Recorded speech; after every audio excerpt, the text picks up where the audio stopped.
안녕하세요, 스낵무비입니다.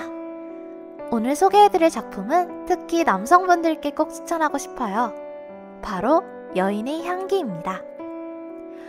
귀족고등학교에 재학 중인 찰리. 그는 다른 사람들과 달리 오롯이 자신의 능력만으로 이 학교에 합격했습니다. 가정 형편이 어려운 그는 크리스마스에 고향으로 돌아갈 여비를 마련하기 위해 퇴역 장교인 프랭크를 돌보는 주말 아르바이트를 시작했습니다. 사고로 시력을 잃은 프랭크는 괴팍하고 사교성이 떨어졌습니다. 찰리가 그를 장관이라고 불렀다며 야단치고 신문하는 투로 찰리의 가정 형편을 캐물었습니다. 찰리는 망했다고 생각했지만 다행히 고용주인 부인은 그런 점을 개의치 않았습니다. 그날 밤 찰리와 친구 조오지는 3명의 동창들이 가로등 위에 뭔가를 올려놓는 것을 목격했습니다. 때마침 선생님이 지나갔는데 조오지가 선생님을 붙잡고 인사하는 틈을 타 셋은 허둥지둥 도망쳤습니다. 다음날 아니나 다를까 교장은 페인트 폭탄을 맞았습니다. 진범을 잡기 위해 교장이 찰리와 조오지를 찾아왔지만 두 사람은 어젯밤의 일에 대해 입을 다물었습니다. 교장은 찰리를 따로 남겼습니다. 그는 찰리의 가정 형편을 알고 있으며 찰리가 다음 주 전교회의에서 진범을 밝히면 하버드에 추천서를 써주겠지만 밝히지 않는다면 그를 학교에서 퇴학시키겠다고 협박했습니다. 조오지는 찰리에게 친구를 배신할 순 없으며 부모님께도 말씀드릴 수 없다고 말했습니다. 찰리는 끄덕였지만 속으로는 겁이 났습니다. 주말이 되고 프랭크는 그들이 바로 여행을 떠나게 될 것이라고 말했습니다. 비행기에서 자신에게 술을 따라준 스튜어디스에게 프랭크는 고마워요 다프니 라고 말했습니다.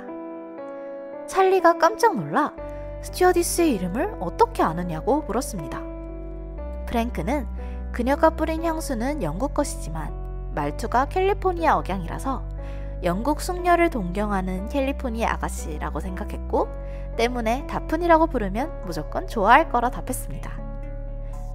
뉴욕에 도착하고 찰리는 자신이 겪은 일을 프랭크에게 알리고 돌아가려 했습니다.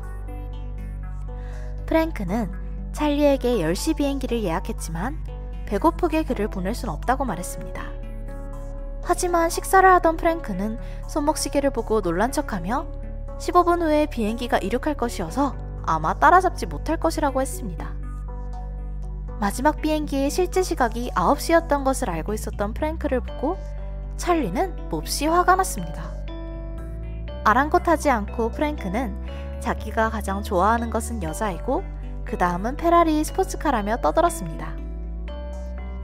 프랭크는 이 여행에서 고급 레스토랑과 호텔을 누비고 가족, 형제를 만날 것이라고 합니다. 그리고 품격 있는 여행과 하룻밤 사랑을 나눈 후 그 침대에 누워 자결할 거라 예고했는데 찰리는 이를 듣고 충격을 받았죠. 그날 저녁 프랭크가 마련해준 숙소로 들어가며 찰리가 그에게 굴레를 하자 프랭크는 다시는 그러지 말라 꾸짖었습니다. 다음날 아침 찰리는 조오지에게 전화를 걸어 대책을 물었고 조오지는 지금처럼 비밀을 유지하자고 설득했습니다. 이를 들은 프랭크는 찰리에게 조오지는 결국 그의 아버지에게 털어놓을 것이며 찰리처럼 빽이 없는 사람은 진실을 말해야 계속 경쟁 속에서 살아남을 수 있다고 조언했습니다. 뒤이어 그들은 프랭크 형의 집으로 갔지만 가족 모두가 프랭크를 반가워하지 않았습니다.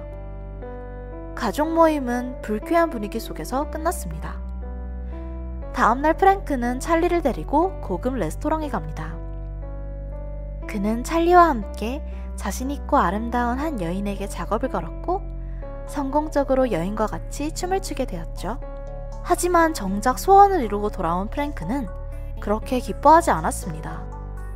다음날 오후까지 일어나지 못하는 프랭크가 걱정되었던 찰리는 프랭크를 데리고 나가 페라리 매장으로 갔습니다.